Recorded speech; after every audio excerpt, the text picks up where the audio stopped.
The Immaterial Games podcast with these guys.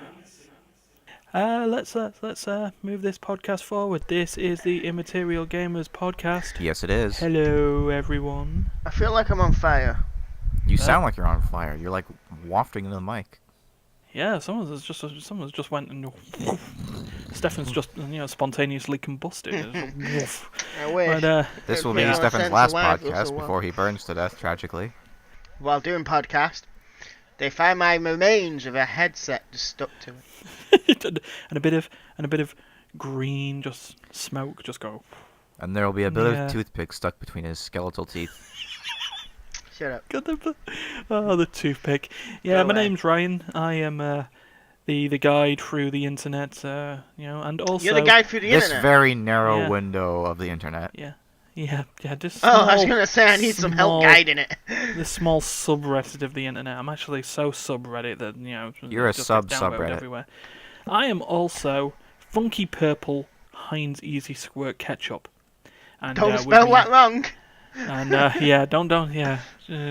if there's any hint, don't search for Easy Squirt Or using an X X. Don't do it. And joining me this week, we've got Blasting Green Ketchup. We've got Stefan. Yay! Sure, I should be green. I think I'm on fire. Yeah, well, based on the other flavours. And then we've got. Do you want to be orange or teal ketchup there, Duncan? Orange, I Orange guess. or blue? Yeah, orange. Yeah. Does it taste like orange? No, it tastes like ketchup. No, that's the thing. They were all supposed to taste like ketchup. Well, then what's What the you damn point? Mine tastes to like make- guacamole. To make mealtime fun again, according to Heinz. Mealtime fun again. When were they ever fun? Was that the time before people used to start saying stop playing with your food? Yeah, well, that's what I mean. I always got told to stop playing with my food. And sorry, multicoloured ketchup, nothing would have ever got it. And then I'd actually probably be healthier than I am now, but I'd have been more concerned that my chips now have green blood. well, They're bleeding yeah, green! my potato's bleeding. Oh, but So speaking of failed, no, actually, what am I on about? I was going to say, speaking of failed product designs, this is the Immaterial Gamers podcast. No. Speaking Yeah, of failure, we are- here I am. Yeah, we are. We can't adopt I- a self-deprecating sense of humor until we actually have something to deprecate on. Right now, we have a series of videos that occasionally get watched. Yeah, true. Once we have like a fan base, then we can start pooping on ourselves. Yeah. I poop on me anyway. Yeah, I prefer to say at this point, slowly growing would be the way to go. But Depends on which way we're growing. Are we growing upwards or sideways? both. I don't think that's a thing. It's a thing now. Well, yeah, we could be growing up. So in other words, we get loads of subscribers, and then we could go wide by getting a building. Ooh, that'd be cool. And now Be we cool, have but all in now we have weather reporter Ollie Williams to tell us how Immaterial Gamers is growing. Ollie, it's growing sideways. It's growing sideways, and there is a slight chance of snow. With ice. And then if we go to our farming correspondent, Ryan. Well, we go get that. Welcome farming to harvester and we'll go Farmville and get some more Simulator. farming going. Yeah, farming simulator. Ollie, that looks Uh, like a really interesting company there. Didn't there used to be more people? It's like, yeah, we did. It's like, where are they now? I don't know. They're playing World of Warcraft in some other channel. Oh man. Anyway. Playing Fortnite. So before we all fall out, 76, let's move on to what we've been playing this week, or as the segment is called, What's Been Played? What's Been Played? And you know what, Steph? I'll not break the habit of a lifetime. What have you been playing, mate? Does it help that I've just forgot? Literally, my mind just literally went. Dong.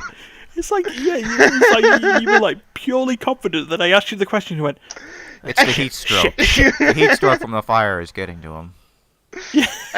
I've been playing a bit of Civ 5. I thought I'd go back to it and give it a shot. Okay. I find it still as terrible as the first time I played it. oh, why is it so terrible these days? No, I say 5. I mean 6. Ah, that 5 makes was the better sense. one. 5 I was was about the to say better one. 5 was... Five's the best one. I've been playing 6. See, I've got them both on my desktop, so I'm just looking at them and getting them mixed up. Mm. Next thing I'm going to say, I've been playing Internet Explorer. Why the hell's that on my desktop? Internet Explorer, what? Wow, hardcore mode. The Dark Souls of internet browsing. Dark Souls? I thought that was like fucking... What's a game no one plays? Minesweeper. Fallout 76. No, wait. Snake! Snake. There we go. I don't know anyone who plays that anymore unless they've got an old Nokia. I can play that on my I keyboard. want to buy a Because you're new evil. old. I want to buy a new so- old Nokia. I Anyway, played Civ 5. Civ 5. No, Civ 4. No, 4. No, No. 5. You were right. 5, No, 4, no, 6. 3, 6. 2, 1. 6! Well, I've been playing Civ 6. And I am the queen... I forgot her name completely, but she is the Queen of Greece and the Queen of the Spartans. And I can't remember her name. But I have took out Alexander the Great already. The Queen Elizabeth fucking loves me, and I don't know who the French Queen is, and she loves me too. You don't know Yeah. who the French Queen is, but you know that she likes you. Yeah, it could be Antoinette. I do not know. Oh, Marie Antoinette. It could be. Off with her head. No, wait, hold on. No, Off let with them her eat cake. Let them eat cake. Disputed that she actually ever said off with her head, by the way. I have no idea, but all I know is every time I do anything to do with culture or entertainment, she's right there talking to me going, "We follow the same track." It's like, no we don't. My people were bored and I needed to make entertainment.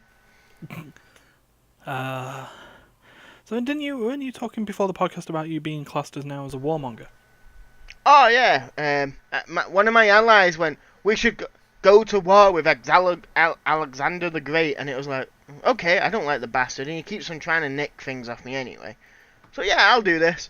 Went to war. He's right on my border, wasn't on my allies' border. He started attacking me, so I defended myself, and then all of a sudden, I'm the warmonger. Defending yourself, it's such an aggressive action. Yeah, I know.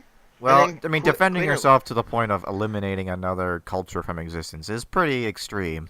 Well, if I didn't do it, well, let's put it this way. I eliminated them down to one city and left them as one city. And then England turned around, who were my other allies, after I made peace with them, and turned around and went, "Let's make war with them again." And because I still didn't like the guy and I liked England, I said, yeah. You fell for our good old Great British expansion plans. Hey, the You French fell did prey the to exact same. British colonialism. Yeah. And then the Brazilians got mad at me, and for some reason they don't live in Brazil. I wonder if you can recreate Brexit in Civ 6. Brexit! That'd be fun. I mean, it'd be probably about 500 turns of absolutely nothing happening. I have to admit though, if we do that, does that mean halfway, like towards the end of it, the yellow vest protests have to happen in Oh France? God, the yellow vest protests. Oh, have you not heard it? Have you heard the latest? Oh, I one? know, I know. The red scarves. Red scarves. They've now joined to protest the yellow vests. Red scarves You know- versus yellow vests. Let's go. Yeah, you Fight! know, if you're actually looking at a proper way of trying to overthrow, governments by you know the what I will of the think? people and stuff like that, maybe looking at the Romance of the Three Kingdoms is not a good idea. No, do you know, I like the way you've put that link in, but do you know what I think? I'm just waiting for the blue team to come along and kill them. I think they're just taking Pokemon Go a bit too much. Yeah, maybe. Now, I'm actually just wondering if, like, later on, closer to Brexit, so you've got these yellow vest protests, and then there's going to be a whole bunch of... There's going to be 3 coordinated groups of politicians wearing green, red, and blue, and then they just all work together. There's actually a guy wearing gold because he's just chilling out. There's a couple of guys wearing purple because they'll end up taking over and then becoming twice as bad as the people that you just overthrew. Did you say I history's too like to bound chill out while wearing gold. So there we go. There's one of the people who want to go mental. Yeah. I'm sure I've played something else this week. Huh? I played some more Darksiders. I'm still not far into it. Darksiders 3. Yeah. You solved the... Did you solve the graphics problem from last time? Oh yeah, I solved that immediately by getting rid of the game and reloading it. Ah. It sorted itself out. It was like, that's good. Verifying file integrity. Um, And haven't you demoed Anthem? oh, I did for about an hour or two. and I can't get used to the flying. The combat system in it, I think, is really good, and the way the javelins move, really nice. The flying, it seems a bit bugger. It's like the ones you've seen in the trailer, they're dead smooth and all the rest of it. Yeah, it's smooth, but you try turning a corner and you want to start turning 20 miles ago. So it's a little bit sort of delayed on the flying reactions then. Yeah, that or they just expect you to just take really wide cornering when flying. Yeah, well, that was a bit weird because when I tried sort of Anthem, I kind of found the flying to be a bit smooth. I don't know why it sounds like it's gone a bit backwards now. It could be with the issues they've been having with the servers recently, since because it's lagging quite a bit because they didn't expect so many people to be trying to get the demo. It's just it's just continuing EA problems. I think we discussed this last week when I was speaking with Darius about this, and sort of EA server problems and how they keep trying to do this. Oh, we weren't expecting expecting the amount of people to enjoy playing this and stuff like that. The best thing is it's a lie. Because in around a month and a half's time when the game comes out, and when it'll eventually fall, and I quote Jim Sterling for this, when it falls below expectations... I'm still going to play it, mate, when it first comes out. Hell yeah. Yeah. I mean, I'm waiting until it comes out. Yeah, I'm going to be definitely... I only played the demo just to get the use of it, because I know you played the closed beta, I believe. Yeah. And I didn't get a chance of doing that, because I was working, so I thought... I need the demo.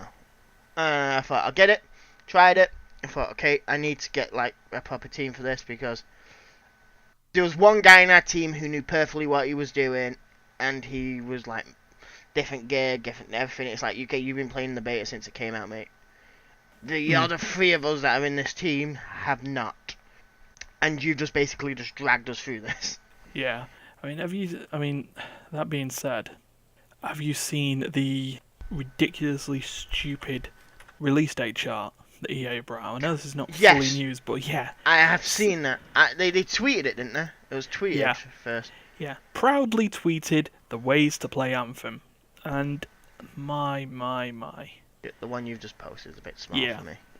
I'm just gonna find the tweet. Yeah, well, I found the picture and it shows all the pre-orders and stuff like that. And wow, EA, if you want to alienate your customers, tell people that buying an £80 collector's edition of Anthem doesn't grant you early access to the game. That's, it's just poor. The only version of Anthem that is available for the early access week is the PC version of access. I was about to say, no, it's the Prime Access, isn't it? PC. Well, so the PC Premier version of Access then. I just say that because on EA Access is just Access on the Xbox One and stuff like that. So so you've spent £80 to get your pre-order of the Legion of Dawn edition of Anthem, and you get told, nah, thanks for your money. I mean, yeah, it's tempting. I may just pick up Premier just for a month to try it and see what it's like. I've got it. I've got Premier. It's the only reason I'm definitely playing it. I got it because there's a few other games that are on it which were like, I'll play them. I play a lot of games they do, so for me it was worth the money to get it because I wanted Darksiders. Darius should be getting the Unreal 2, I think it's called. Like the two little string men thing. String brothers. One's blue, one's red. Okay. Red versus I can't blue. remember. Oh wait. But it's like a co-op game, so we're planning on playing that together at some point. Right. I think we did have ideas to make a video with it. I think. I can't remember. Unravel. That's probably it. Yeah. I'm actually still wondering, if it might be worth it because A Way Out is on. Yeah, there's quite a few Origin games Access as well. So that might be worth playing at some point. Because I like the idea of a two-player game where you're not necessarily even doing the same things together, but you're working towards that common goal. Anyway, but so, we've had Civ 6 and Darksiders and Anthem, and they'll all be Anthem maybe look forward to in around, what is it now, 2 weeks? 10 days. For the early, 10 days for the early access because it comes out 13th for me, I believe. Or is that download 13th, I 14th think it's play. download because I think it says 15th, which is a Tuesday, which is when new games usually come out these days. Good old Tuesday. Yeah, but yeah, we'll look forward to that. Now, moving on, Duncan, what have you been playing, sir? It's kind of hard to figure out which things I want to talk about because I've been playing a lot, but I've been playing different things all week. Okay. So what do I want to talk about? I played a little bit of Settlers of Catan with my family. Yeah, a few board days ago. games. Yeah, board game. I won. It was a good win. It was a good solid win for me. Nice. I used my finance major and my knowledge of finance to diversify my investments and make suitable trading deals and capitalize on my market. You know. I, So uh, what, you become a ginger Donald Trump. Exactly. It's just like Donald Trump. I will Awesome. become Prime Minister of Canada. And will you set up a giant wall between the US and Canada?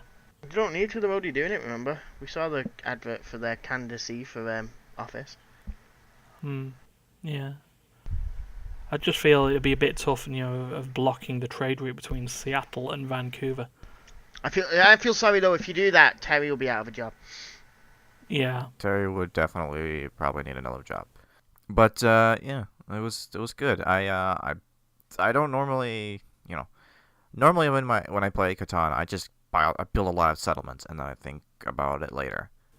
But that's how I play most games. I'll do this now, think later.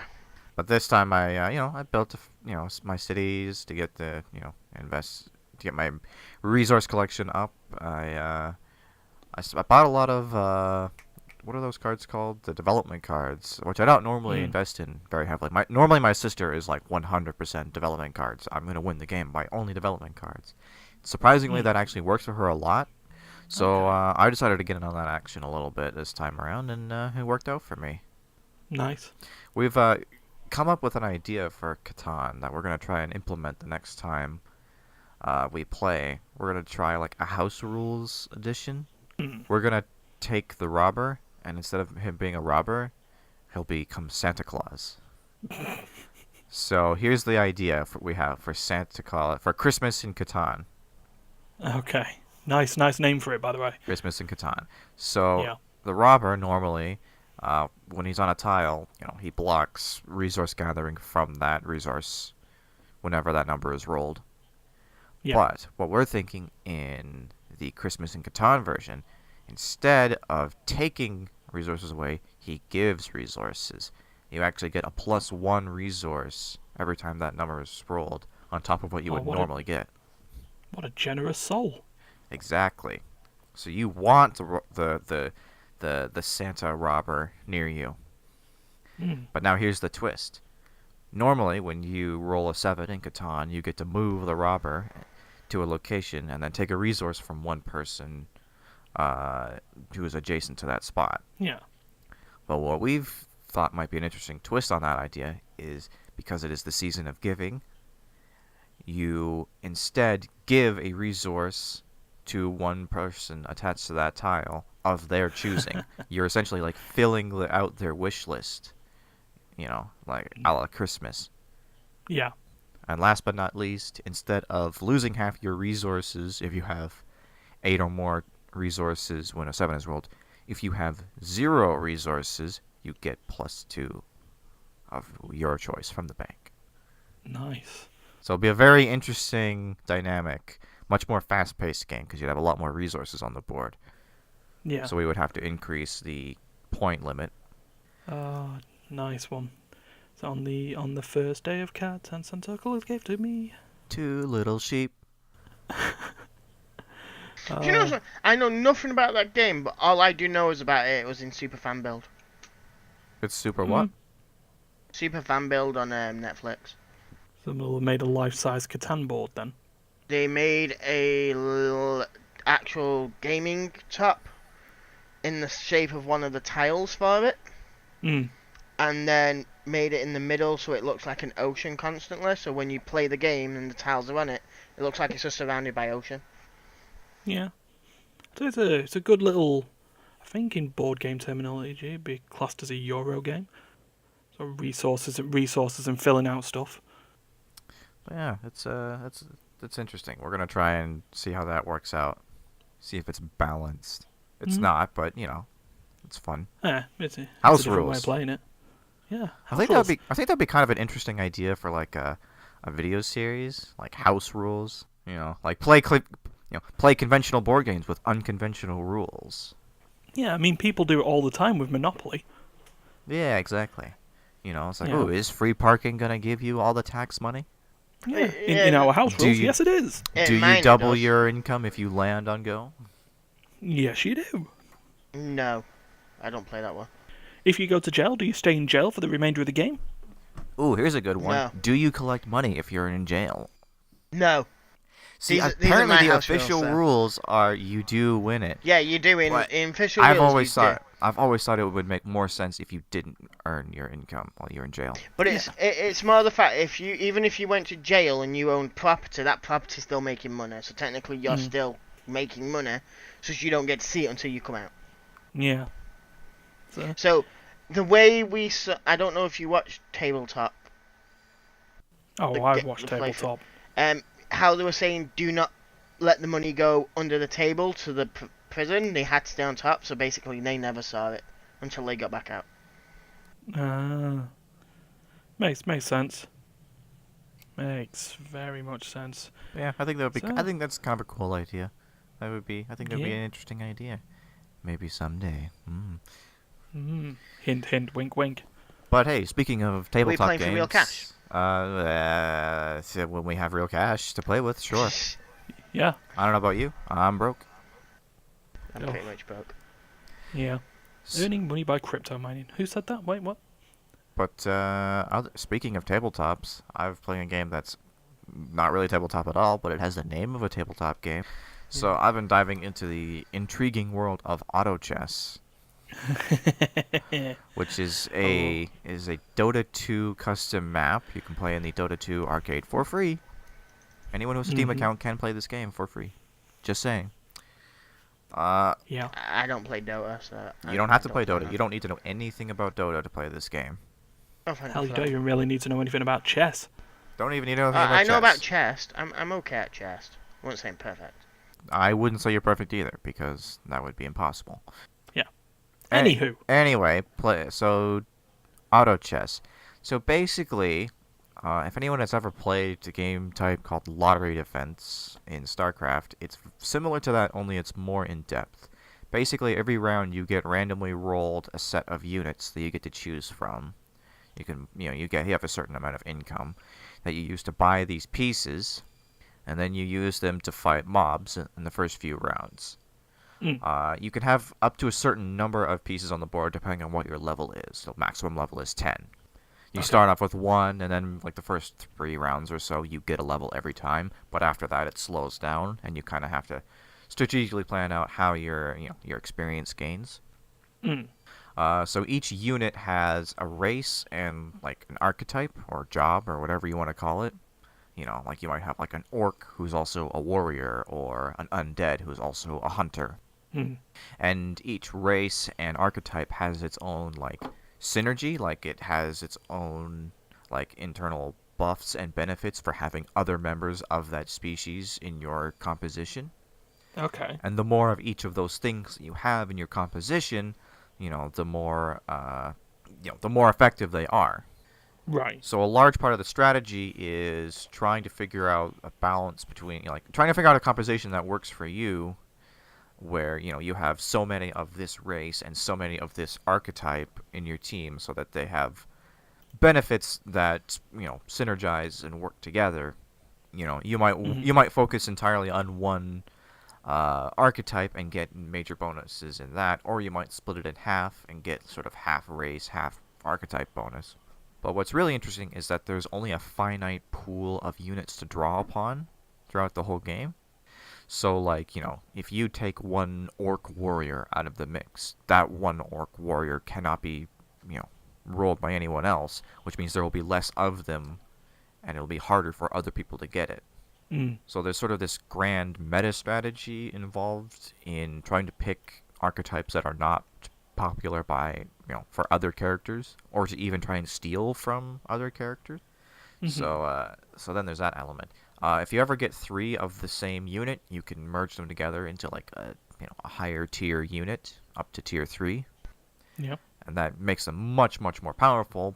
But it can take a long time to do, depending on what units you're trying to merge and how likely they are to appear. Mm.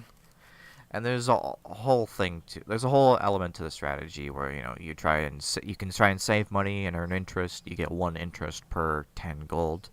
Unlike lottery defense, that number does not go down over the course of the game. It stays the same. The maximum interest you can get is 5 on 50 gold. Right. Okay. But anyway, the big focus of the game is like the first few rounds you're just fighting like random crap mobs. But for most of the game, you're fighting against clones of other people's teams, and they automatically fight each other based on, how they're programmed to fight, and also their positioning on the 8x8 grid, hence the chess in auto chess. Yeah. And, every time you lose on your board, you lose a certain amount of health depending on how many units are left and what units they are. Different units will deal different amounts of damage to you. Mm. And then I assume at that point, if you lose all your health, you're then out. Yeah. You're not, like, kicked out of the game. You can still watch if you want to, but why would you do that? Who cares? Who cares who wins, right? As long as it's not you. But, yeah, so I've played a couple games, and so far I've lost both times. The first game I played, I came in last place. The second game I played, I came in, like, second or third last place. So I'm not good at it yet. It's a very complex game. There's a lot of strategic elements, and you really don't have time to think about it very long. So you kind of have to. It's a thing that comes with time. You just learn how the game works, how compositions work, and you just got to be able to do things instinctively. You will almost certainly lose the first couple of games you play because of how much thought has to go into a very small window of time. Mm. But yeah, it's interesting. I'll probably play more of it throughout the week when I have time. Yeah, it does look interesting because, like I say, it's a bit different to just like having to strategically work out, chess moves ahead of time. It's a very more tactical approach, sort of in the selection rather than the movement, which sounds like it's up my street, that one. Yeah, I mean, we could always give it a boo together sometime. Yeah. Maybe even record our failures. It's possible. Very possible. We can humiliate ourselves in front of the auto chess playing community. Oh, perfect. That sounds right. There we go. Done. Sold. Good old me getting humiliated.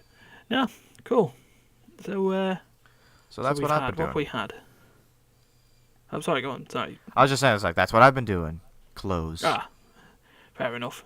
Never want to cross-talk like that.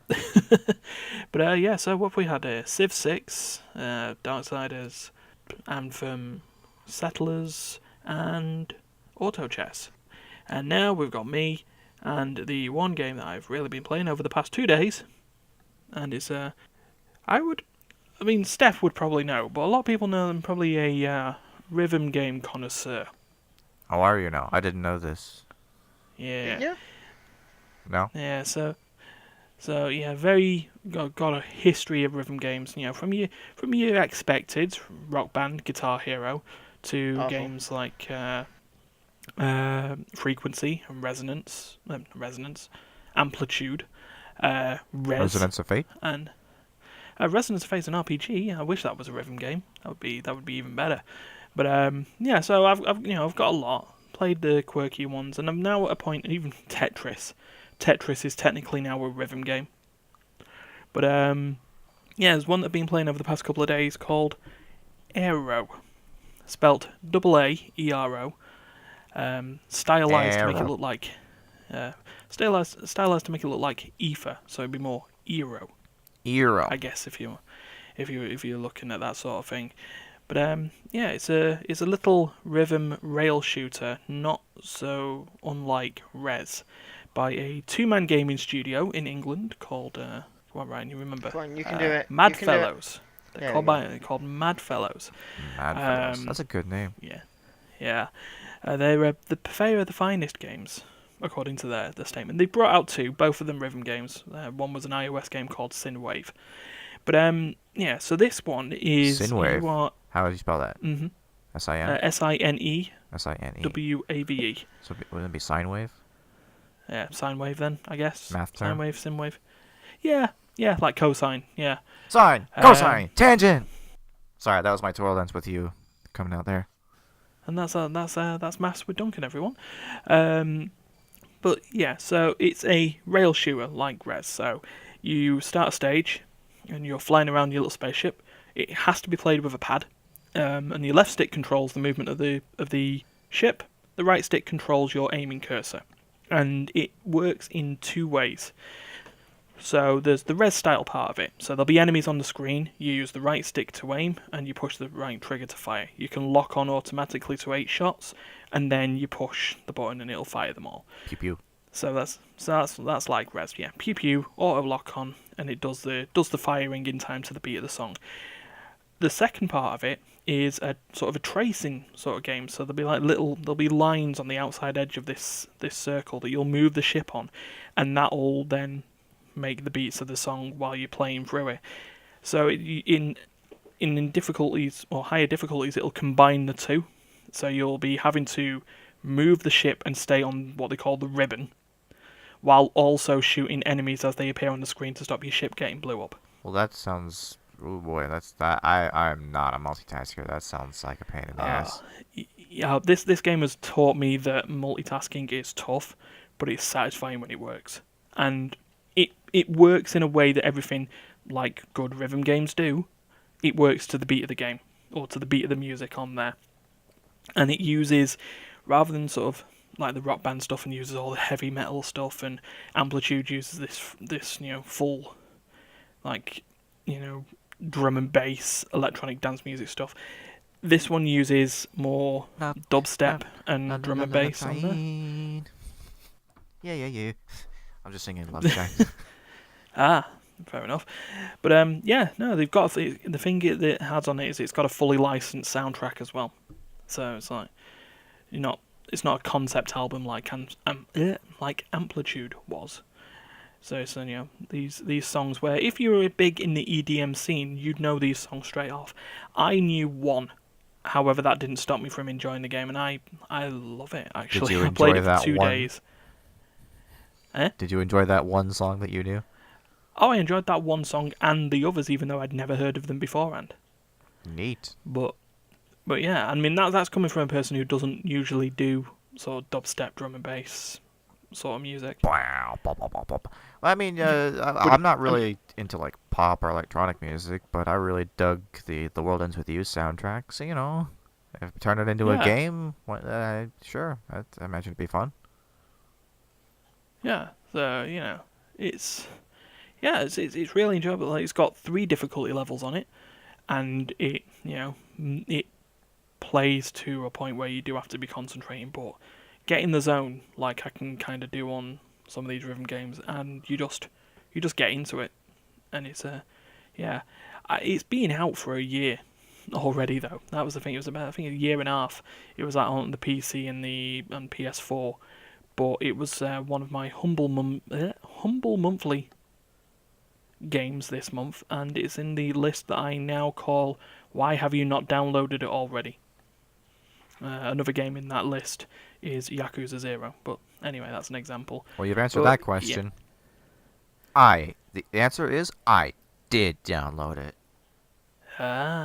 Eventually. Yeah. Got there in the end.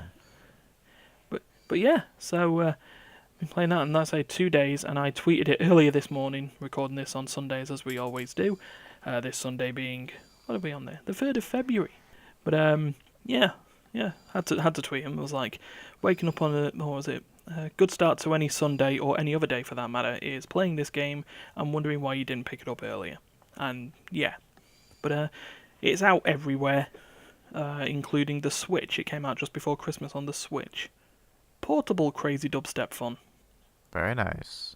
You know, you So, mentioned JRPGs earlier and rhythm games. Yeah. Does the Legend of Dragoon count as an RPG rhythm game? The Legend of Dragoon. I'd say no. That's a PlayStation 1 game. It's like that was a 4-disc JRPG. Basically, like it had an interesting mechanic where like all of the like attack types for all the characters had like you had to tap the button along to like a certain pattern to maximize the effectiveness of their attack. Yeah. So- I mean, I guess technically it kind of works. I mean, at that point. It wasn't really to like any music; it was just a set pattern. Yeah. No, I know what you mean. So this idea, because I'm just looking at it now, remembering, yeah. So you'd make an attack, and then one square would shrink, and the other one would sort of go up, and you then push the button in the right place. I mean, Yep. it also reminds me of a PS2 game, Shadow Hearts. Oh, I like also Oh that. yeah, has the same Shadow sort of Hearts. Yeah, with the dial that had different segments you had to click on to maximize your Yeah. attack. Or as they decided to do it in that game speak, the Judgment Ring. The Judgment Ring. What a name. I mean, it's essentially a wheel that you had to push in time with the buttons. But yeah, it being called the Judgment Ring made it sound so much better. But yeah, no That's a sort of throwback. sense. Yeah. Oh, I have to throw back to some of that in the future. But yeah. So with that I've played, I'd say that concludes that segment, and we shall then spend the remainder of this small amount of time we've got left on the news. News time. The news. The Yeah. GNEWS news. News. I feel Perfect. like even though the G is silent, you still can hear it a little bit if you like add it. You know, like there's a difference between news and news. News. But so we'll keep moving on there, and let's look at this first piece. I mean, I call this technically to respond to when Duncan put this in our Discord on this. Does this count as gaming news? I would say yes, considering the channels that got caught up in this absolute shit show. Oh boy, so we're starting with that one. Yep. Yeah, we'll get it. We'll get it moving quickly enough. Basically, this is a YouTube video, but it has been put up in various news sites. I mean, it went as far as Variety, and sort of other entertainment Ooh, variety. websites. That sounds like a thing that's important.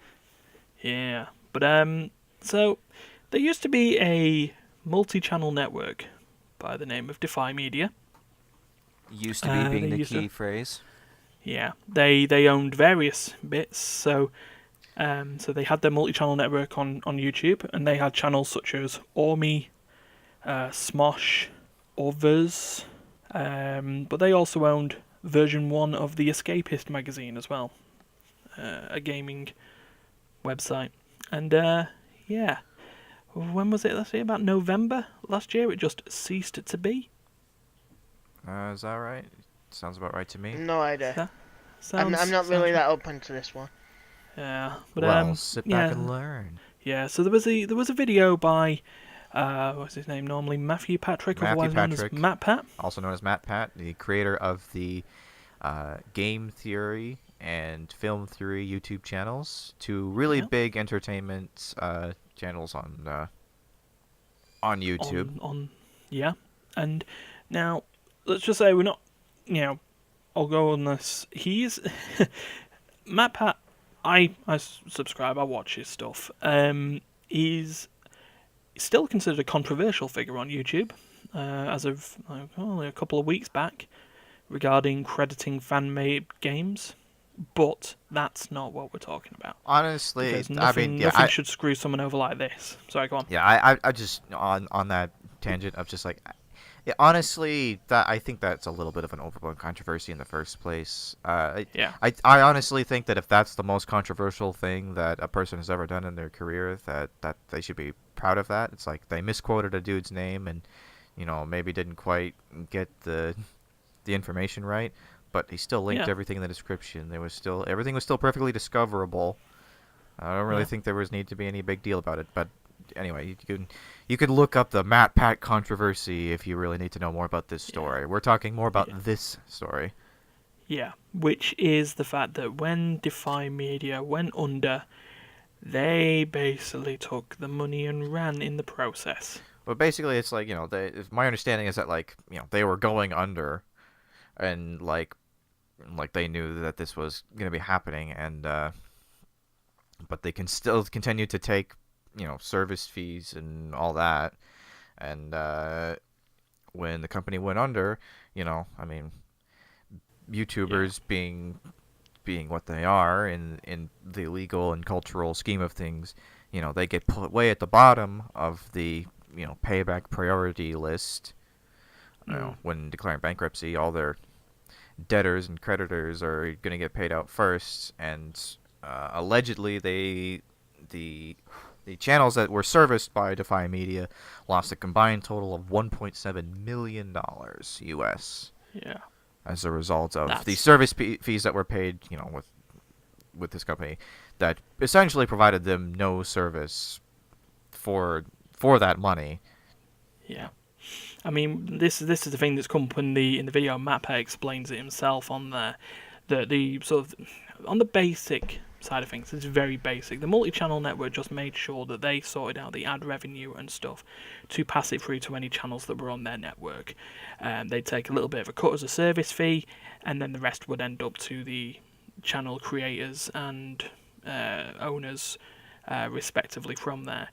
Now, that was at a time where being in a multi-channel network was required to get any revenue from ads and YouTube in the first place, and like it's being brought up in the video, that's changed. Yeah, it's no longer can necessary. Sort of get ad revenue independently now. Yeah. No, it's no longer necessary to be a part of an MCN to get revenue and all of that. But they do, as far as from what I can tell, they do help a lot in copyright protection. They give you a larger legal body to work with to defend yourself against, unfair copyright claims and, things like that. But yeah, I mean, that's just mad because, Matt Pett explained the situation that was it a total of around 50 users and channels.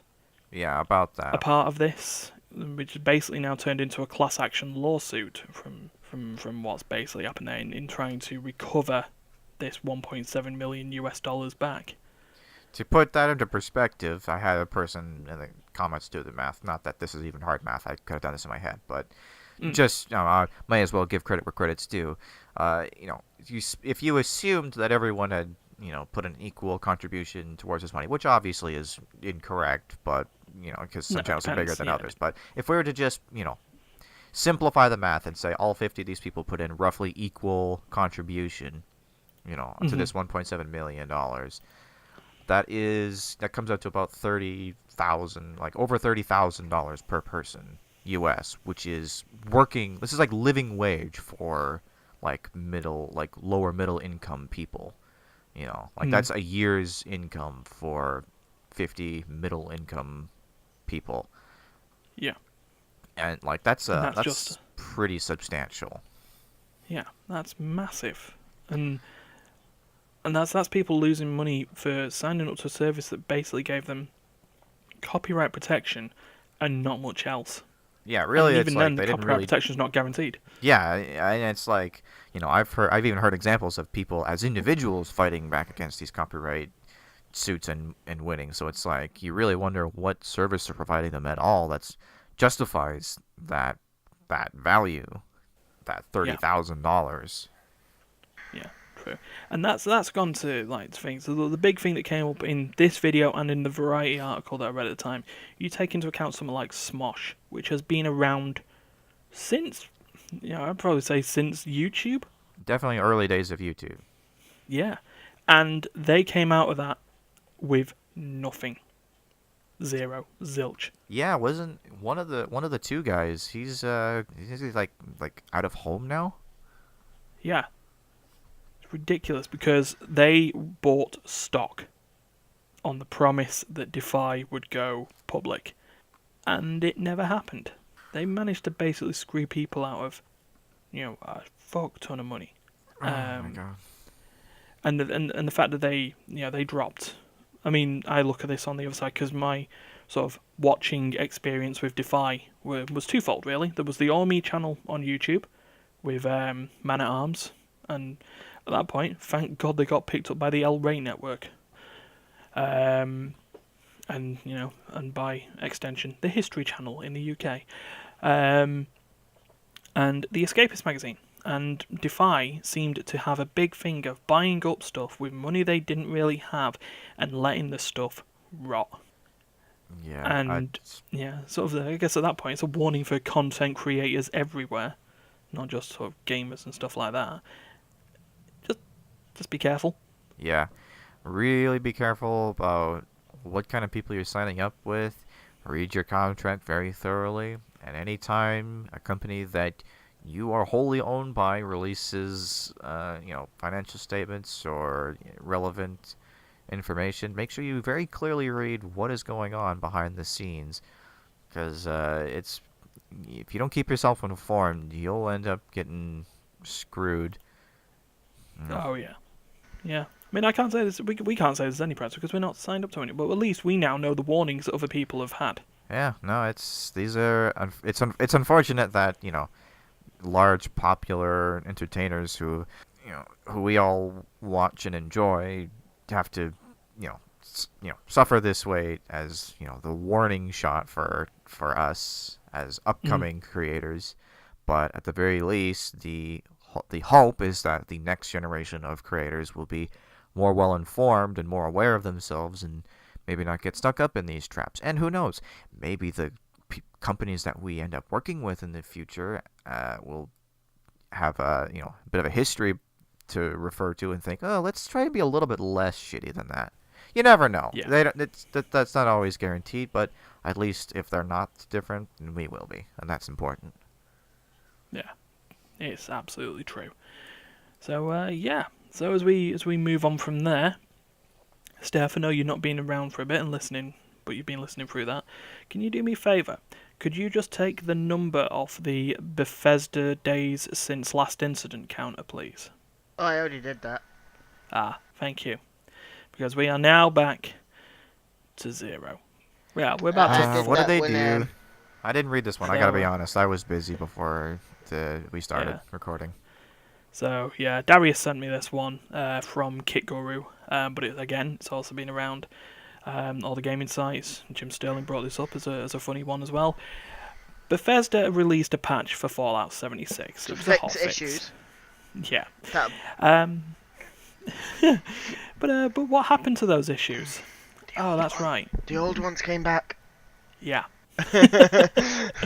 So they released a whole bunch of patches, including stuff like duped items. Now, remember there was that dev room incident? Yes. That had come up, duped items, and now it's come back. So they've managed to do a fix that breaks everything again. Yeah, that fixed bugs. Granted, it fixed bugs, but it made new ones. Okay, not too much of a problem. It didn't really but then make new reopened ones. the bugs that were already back almost every bug that they got rid of to begin with, from what I've heard. But it's just mad. That's the example. What's known as heavy bobby pins. Bobby pins in Fallout used to unlock crates and doors and stuff like that. But generally have a little bit of weight to them. Usually, according to this, 0.001 pounds. Very light. Very light. So you'd have hundreds of them in your inventory, and they'd make a little bit of weight, but wouldn't continue anything. The problem with this patch, it brought back the bug of the heavy bobby pin, which turned their weight from 0.001 pounds to 0.1 pounds. So 100 times heavier than normal. Yeah. You think about that. I mean, for you people who don't really, I don't know how familiar you are with the pounds of weight system, but that's like one tenth of a pound is that's so much weight. That's like almost 2 ounces. What is that? Yeah. I'm trying to think of like what an ounce feels like. Yeah. What's a 0.1 pounds in kilos or in grams or something like that? I mean, let's have a look. Let's go on this journey together. So that's 45 grams is 0.1 pound. Now, let's say a box of cereal generally, let's work to that. A box of cereal is 500 grams. Yeah. So at that point, 10 bobby pins, a pound, would then be the same as a box of cereal. 2 bobby pins is like as much as a chocolate bar. Yeah. so that's that's a thing, and I mean that's a weird way in actually looking at it in real world stats now and stuff like that. But yeah, so you're holding 2 bobby pins. Now characters on that game, or in Fallout, you'll generally hold hundreds of bobby pins. So now you are just a giant chocolate vending machine. Giant chocolate vending machine. At that point, so Just giving out bobby pin chocolate bars to everyone. Yeah. I mean, people, if they were clever, what they would actually do is open the vending machine up with a bobby pin, and Trade the bobby pin for the chocolate bar. No weight loss. Yeah, perfect. But yeah, it's just funny. But I mean, in terms of stuff that Bethesda's done, it's relatively small, but it's still noticeable. And where you're going to be getting so much attention with any bit of news that you do, you'd think not fucking up would be a good piece of news. Yeah. So how many did they get to before that? Did they go 2 weeks? 2.5 weeks. 2.5. This came up like Wednesday last week. So that's 14 plus Monday, Tuesday, Wednesday. So that's 17 days they managed to go. Yeah. See if they can beat that record. I mean, Steph has just messaged me and mentioned at that point that the article at the bottom does say it does seem like it's out of the frying pan and into the fire, but there are more issues corrected than created thanks to the hotfix. So, yeah, I mean, at this point, I guess it could be said that people are looking for, anything that's wrong, and sort of blowing it up. But it's classic Bethesda.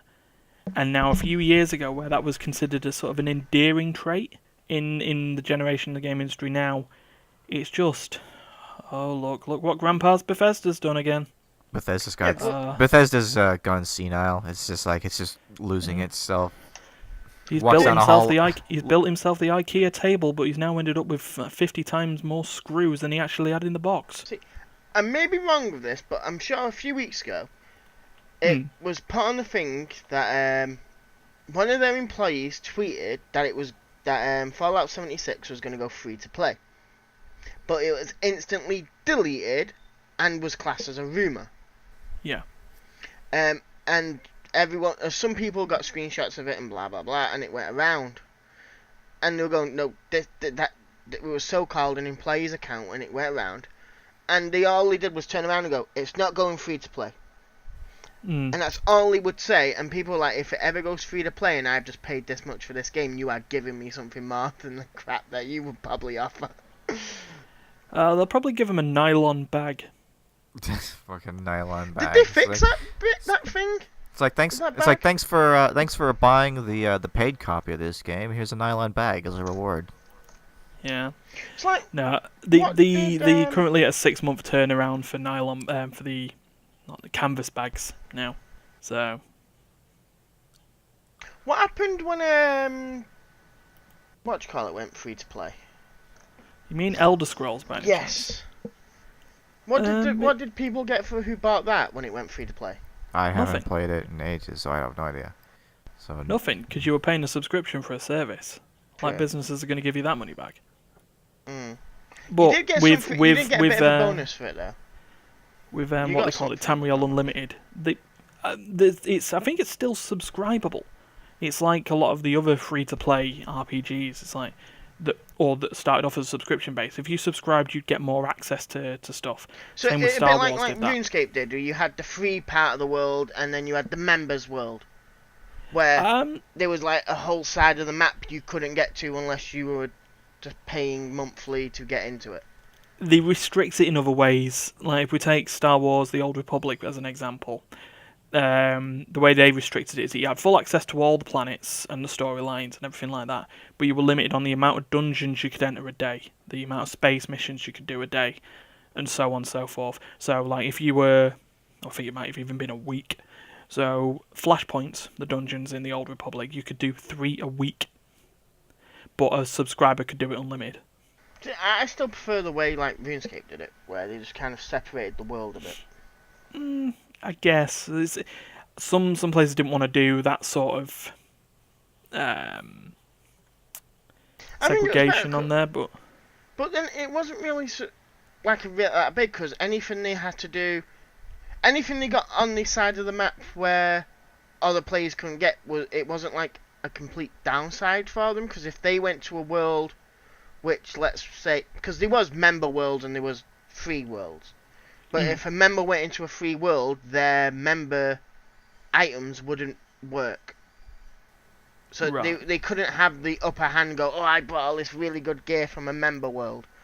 It was like, yeah, mate, that doesn't work here. You're now dead because that guy had a wooden sword and it was better than that. Fair enough. So, okay, so there was the way of balancing it both sides. Yeah. It's an interesting way. I mean, yeah, I'd like to see sort of the balance happen. I mean, some do it better than others. I mean, see what happens. I don't think Fallout 76 is going to go free to play anytime soon. They'll wait till everyone's forgot about the game, then they might do it. Yeah, sort of relaunch it as Fallout 76, the Unlimited Vault, or something like that. And, it'll happen. It'll happen eventually. I reckon that'll be the case, but not now. Not now. It's only been out 5 months. And it's been in that kitchen on fire for 4 of them. Yeah. Yeah, the dog's still sat there saying it's still good. But anyway, we'll move on to another piece of news now. I noticed that there was one that got lost up in the thing. You were talking about RuneScape, Steph. Eurogamer article. I forgot about I put it on the Monday, the day after the podcast, because I found it. Yeah. But, there's this idea that apparently... How do you pronounce them? Is it Jagex or Jagex? Or Jagex? From when I used to play, it used to be Jagex. Okay. But then I've heard other people pronounce it the other way, so... Yeah. I think it assumes whatever you want to call them. Yeah, so they were apparently... the Chinese owner of the company, Shanghai Fukong Interactive Entertainment Company Limited, are selling its stake in the company. Best thing, it's not had it for long though, has it? No. It had it for about like 3 years. Yeah, so it's not that long. Yeah, bought in 2016. Yeah. Wow. So $3 million deal. yeah, but they've sold. Yeah, so they've sold it. I don't know who will probably pick it up. I can't believe RuneScape RuneScape is worth $3 million. Yeah. Oh, I I play the old edition. Don't forget you've got the new one, which I won't even fucking step foot on. mean, didn't this used to start as like a 2-man studio though at the time as well? Yeah, it was a really small thing, and it was It all was a Flash game as well, wasn't it? yeah, it used to be all 2D as well. Yeah. Because you can play all the old. There's now 3 versions of it. You've got the like paper version, the 2D version, and then the new one which they've got now, which is all new mechanics completely. Full 3D. Yeah. Full design stuff like that. Yeah, because the original Flash version is now called Old School RuneScape, isn't it? It is now on mobile. Yep. So. It's on a lot of mobile devices. Yeah, it was just a quick one. So they've sold. I reckon they'll probably end up getting bought by a company that begins with N and ends with et-ease. Or another company, one that began with T and ends with N-Cent. What the hell are you people talking about? Either NetEase or Tencent, the 2 big Japanese or Chinese investment companies over on the Asian side. They pick up most games. Unless Sony actually think, oh fuck this, we're gonna try putting it on the PlayStation. Oh man, Sony RuneScape, that'd be a different sort of thing. But yeah, that was just imagining RuneScape, just the way RuneScape looks on a PlayStation 4 is just like, oh my god. Don't forget, in that video, that's old school. That's like second version of it. Yeah. I don't RuneScape know what the 3. New, Now I it's don't know like what RuneScape looks like now. I need to look it up. What is it? 3.0 or just 3, isn't it? Wow, it's a lot of different. It's like playing Elder Scrolls. Elder Scrolls. It looks like World of Warcraft, yeah. Effectively, in that sort of I was gonna cartoonish. say Elder Scrolls. Holy shit, that's a hell of an upgrade. Yeah, but it looks like the cartoony style of Like, wow. Or, WoW. But that's that's not a Fortnite. bad thing. Because say what you want about the game, the art style of Warcraft has always had a little room in the heart for me. So I'm clicking on other images. I do like. It looks very comic book Yeah. style drawings and colour. Yeah. The art style is why people people call their characters in World of Warcraft toons. Mm. It was just a little cartoon person effectively compared to everything else. So, but yeah. So that was the business portion of the news, and now we move to the very last bit. We'll wrap this up after this. It's a quick one. Fortnite. Fortnite. What Yeah. can we say? They had their first concert last night. Oh It boy. was actually in the game, in-game wasn't it? concert. Yes. Yeah. So people could enter a event map of Fortnite with no kills, infinite respawns, and no ability to fire at anyone. Well, They what's the could point of having listen. the respawns? You could still die by fall damage, like a fool. But Just like real yeah. life. You could die Yeah. from fall damage in a concert. Getting It trampled happens. to death. But Just yeah, everyone so there jumps was and a squashes them. so there was a concert by DJ Marshmello, who apparently, according to this article from PC Gamer, is a good friend of Ninja. So of course. But yeah, they hosted a small concert, played a couple of songs, and then 2 seconds after the concert ends, you get a warning, and then it's just a battle royale again. Right at the end of the concert, he's just like, fight! Yeah, but there's this massive thing about this. It's like Jeff Keighley, of Jeff Keighley's The Game Awards by Jeff Keighley, said that more than 10 million people were watching the concert in game. That's a lot of people. Yeah, and there's going to be an encore performance and stuff like that. And so you can sit there and go onto Fortnite and listen to a concert and then get killed. So, when is it going to be where you can go on Fortnite and watch a film and then get killed? It could happen, but this isn't news in this sense. They're not the first game to have done a concert. Why have other games done a concert? I've never heard of them. There was a game called Second Life, Ah. or is a game, and people can do what they want. Generally, most of these days now, it's fetishes. Oh boy. But Right, Back in Sounds the like day- fun. and I'll give you a trivia bit on this one. Back in the day, Second Life did the first ever virtual concert. Now, does anyone want to guess who did that first virtual concert? I've already spoiled it for myself, but go ahead. Right. It's Yeah, not yeah. Duran Duran, by the way. Oh my god! Plot twist. Yeah, it was the Royal Liverpool Philharmonic Orchestra. Ah. So people in Second Life at the time, this was on an old Telegraph article from like 2007, Damn Liverpool. but people in the game randomly got given a lottery ticket. And based on whoever had those tickets, they could then take their avatars and watch a live concert of the Philharmonic Orchestra. Anyone who didn't have the ticket, didn't. They got to do foot fetish somewhere. So, but yeah, there's your little bit of trivia and your uncomfortable feelings to wrap this podcast up. Second I Life. know that. Okay, so Second Yeah. Life equals fetish porn. Got it. Yeah, pretty much these Write days. down in notes for further research. So yeah, we will wrap this up now. So thank you very much for listening to the podcast this week. If you, hello voice, welcome back. If you do, If you would enjoyed like this, to yeah, listen to Mr. more things like Manager. this, please subscribe and like I and got really share. confused when you said that because I was thinking, wait, what just happened? I'm like, is your voice we're meant to be able to hear? Because I can't hear fuck off. but do what Squeaky Voice Teen says, and like, share, and subscribe. What the hell was that? Do the It like, just share, and sounded like you were subscribe if you crying. with the Then. That bell. didn't sound like you're losing your voice at all. Yeah, no, yeah, it's, Mr. Manager, there we go. There it is. it's but, the yeah. manager there. Yeah, click the bell if you see it, please. And then we're also on YouTube, and watch some of the other stuff. And the contact links will be in the doobly-doo. And That's all. all. That's on chickens. YouTube. Zoobly-bop, Yeah. boopity-bop. So cheers Duncan, cheers Stefan, and until next week, Don't kill each other. Because I'm not helping you hide the border. Thank you, Steph. Laters. Bye. That's all.